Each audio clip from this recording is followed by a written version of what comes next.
Hagna sa pagpostpone sa barangay kag SK election sa Disyembre nangin layina matapos ginpermahan ni PBBM. Si Zen Kilantang Sasa nakatutok.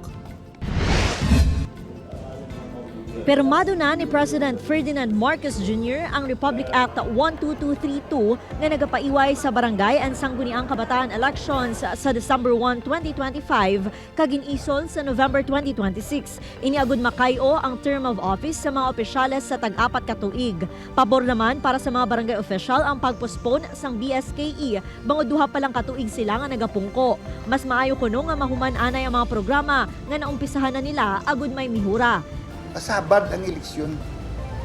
Pero kung gaan pagid kami extension, imuon ko ya ang Mayo para sa atong barangay. Pabor kami nga ma-extend ang barangay kag SK election tungod pareho sinidamo pa kami bila mga projects nga daw hindi mahingagaw tapos-tapos. So kung madayon ang election, ma-standby naman na ang project kag if ever mabuslan sang iban, hindi naman mapadayon. Apang ang bago lang nakaparehistro nga si Maiko dismayado. Para nga makakon makamami, makaboto man eh. Kaya yung manambang sa mga danan ko mo, mga pa-register mo ko no. Ang COMELEC Iloilo padayon sa nakalinya nga mga aktibidad bangod sa posibilidad nga may magakostyon sa constitutionality sang layi. We don't want the situation nga maka-issue sang TRO ang Supreme Court kag kita will be caught off guard no in the COMELEC. Samtang nadismaya naman ang pila ka mga residente sa Negros Occidental sang nahibaluan nga hindi madayon ang BSKE sa Disyembre.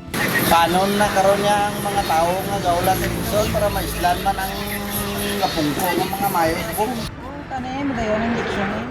Pareho sa iban nga lugar, padayon man ang preparasyon sang COMELEC NIR. If ever the Supreme Court issues a TRO or declare it unconstitutional, may panahon pa kami na ituloy yung barangay and SK election this December.